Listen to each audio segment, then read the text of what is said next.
আসসালামু আলাইকুম প্রিয় আপু ভাইয়ারা, কেমন আছেন? আশা করি আল্লাহর রহমতে ভালো আছেন।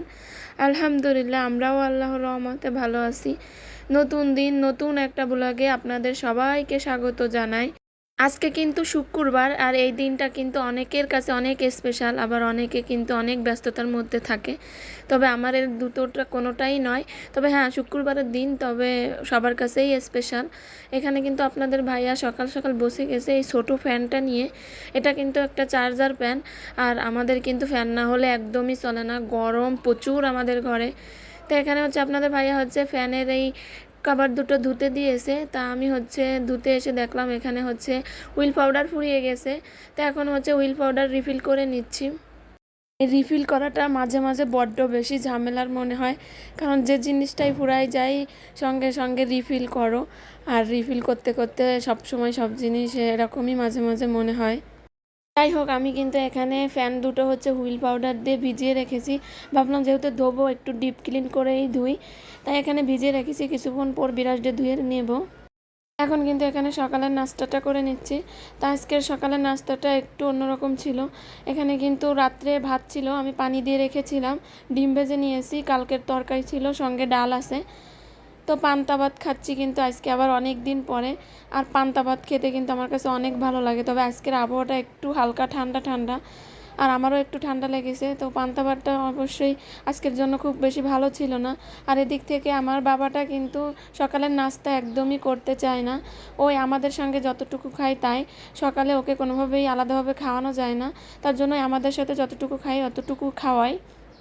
প্রিয় আপু ভাইয়ারা, সেই একটা পুরনো কথা জানি আমাদের আপু ভাইয়ারা জানে, তারপরও আবার মনে করিয়ে দেখছি দূরে এবং কাছে যে যেখান থেকে আমার আজকের ভিডিওটা দেখছেন সবাইকে অসংখ্য ধন্যবাদ। ভিডিওটা যদি আপনাদের কাছে একটু হলেও ভালো লাগে প্লিজ একটা লাইক করে দিবেন।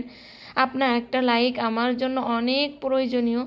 আপনি দিলেও পারেন, না দিলেও পারেন, আপনার কিন্তু ক্ষতি নেই, তবে আমার জন্য কিন্তু অনেক বেশি প্রয়োজনীয়।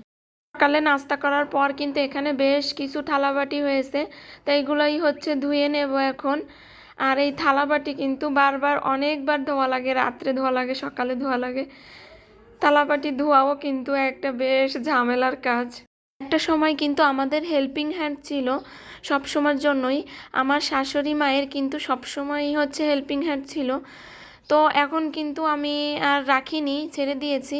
তার কারণ আমার কিন্তু কাজের মানুষের কাজ একদমই পছন্দ না। কে কী ভাববেন জানি না, তবে আমি কাজের মানুষের দিয়ে কাজ করাতে একদমই পছন্দ করি না। আমি নিজের কাজ নিজে করতেই ভালোবাসি। আর তাছাড়া সংসারে কতটুকুই বা কাজ, এটা নিজেই করে নেওয়া যায়। হ্যাঁ, তবে আমি কিন্তু প্রচুর পরিমাণে অলস, মধ্যে প্রচুর আলসেমি করি, কাজ করতে একদমই ইচ্ছে করে না, আবার যখন করি কিন্তু অনেক কাজ করি। আর এই যে দেখছেন এখন যে আমগুলো কাটছি, এটা হচ্ছে আমাদের গাছের আম। আর এটা কিন্তু গ্রাম থেকে আনা নয়, এটা হচ্ছে কিন্তু আমাদের বাড়িতেই হয়েছে। আর এই আমটা খেতে কিন্তু অনেক মজার। এই গাছের আমটা কিন্তু অনেক পুরনো গাছ, আর এই আমটা খেতেও কিন্তু অনেক মজা। কিন্তু এবার কিন্তু এই গাছে একদমই আম হয়নি, খুব কম সংখ্যক আম হয়েছে। যে আম আমাদের একজন একজন করে একটা একটা আম হয় না। এই আমগুলো কাটতেছিলাম, আর কিছু পুরনো কথা মনে পড়ে গেল। একটা সময় ছিল যখন কত আম কুড়িয়েছি। এই আম কুড়ানোর জন্য সকালে ভোর উঠে চলে যেতাম। আগে তো জিন পরির প্রভাব ছিল প্রচুর। তা যখন একবার হচ্ছে আমাদের একটা ভাইয়া হচ্ছে আম কুড়াতে গিয়ে চাঁদ রাতের সময় 3টার সময় বেরিয়ে গিয়েছিল।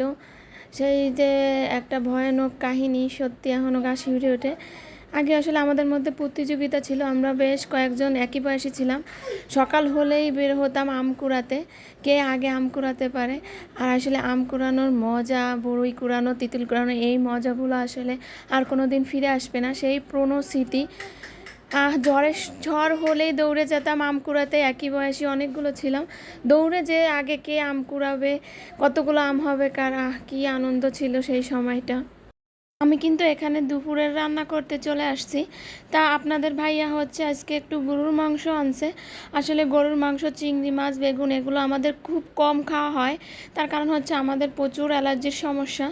তো একেবারে তো আর না খেয়ে পারি না, যেহেতু মানুষ। আর আমি বাবা আবার কিছু বাঁচি না, আমার হচ্ছে খেতেই হবে যত সমস্যাই হোক না কেন।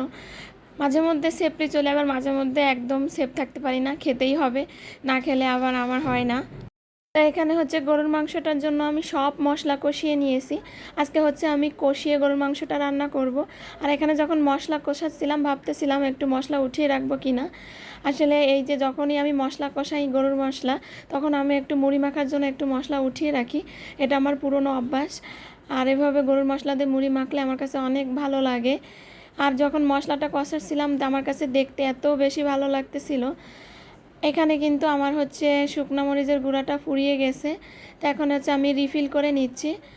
আসলে এই রিফিল করাটা তো খুব ঝামেলার মনে হয় আমার কাছে। এই যে রান্না করতেছি হঠাৎ এই যে ফুরাই গেছে, এখন রিফিল করো, কি একটা বিরক্তিকর জিনিস না?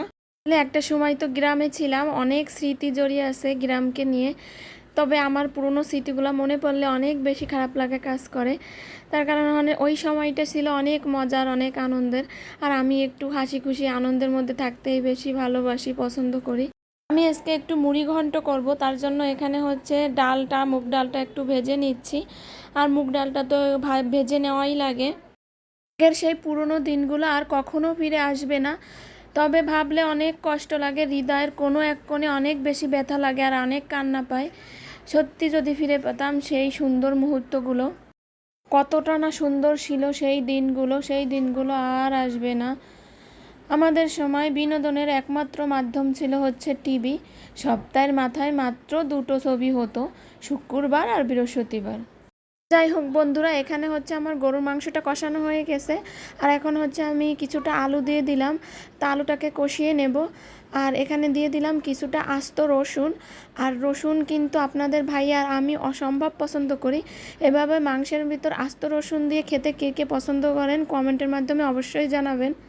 এই গরুর মাংসের ভিতরে একটা জিনিস কিন্তু মিসিং গেছে, সেটা হচ্ছে চুই ঝাল। চুই ঝাল হলে এই গরুর মাংসের স্বাদ কিন্তু আরও দ্বিগুণ বেড়ে যেত।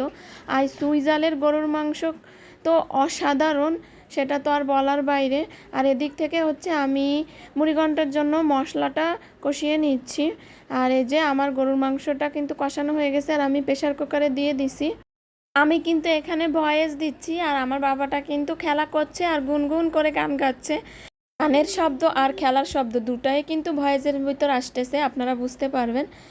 My daily life and kitchen থেকে আমাদের সকলের প্রিয় শিশির আপু কিন্তু আগের দিন দেখেছিলাম মুড়িঘণ্ট করেছিল। তা বলেছিল এভাবে বাগা দিলে কিন্তু অনেক মজা লাগে।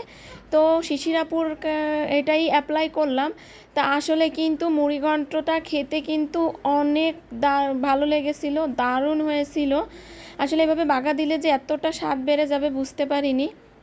শিশির আপু, তোমাকে অসংখ্য অসংখ্য ধন্যবাদ, আর অনেক অনেক ভালোবাসা রইল তোমার জন্য। ভিডিওটার এ পর্যায়ে আসে একটা কথা না বললেই নয়। আমার কোনো কথা, আমার কোনো কাজ আপনাদের কাছে যদি একটু হলেও ভালো লাগে, চ্যানেলটা সাবস্ক্রাইব করে আমাদের পাশে থেকে যেতে পারেন। আর এখন কিন্তু সন্ধ্যাবেলা, আর হচ্ছে এখানে আমার ননদ এসেছে। তো আসলে উপস্থিত মাথায় হচ্ছে যা আছে আমি সেইটাই করে নিচ্ছি। তো এখানে হচ্ছে আমি দুধ চাল করে নিচ্ছি, একটু সিমাই রান্না করব। আসলে ঘরে তেমন কিছু নাই, উপস্থিত মাথায় যাই হচ্ছে তাই দিয়েই আপ্যায়ন করে নিচ্ছি। আসলে আপু হঠাৎ করে এসেছে বাড়ির কাজে, তো বুঝতে পারিনি, তার জন্য হচ্ছে বাসায় যাই আছে সেটা দিয়েই হচ্ছে আপ্যায়ন করছি। তাছাড়া সন্ধ্যায় তো এমনিতেও আমাদের নাস্তা করা লাগে, বাবুর জন্য নাস্তা তৈরি করা লাগে। তো একবারে এই যে সিমাই রান্না করে নিছি, আর এখন হচ্ছে সবাই মিলে খেয়ে নিচ্ছি। তো আজকের ভিডিওটা আমি এখানেই শেষ করছি। সবাই ভালো থাকবেন, সুস্থ থাকবেন, আর আমাদের জন্য দোয়া করবেন। আল্লাহ হাফেজ, আসসালামু আলাইকুম।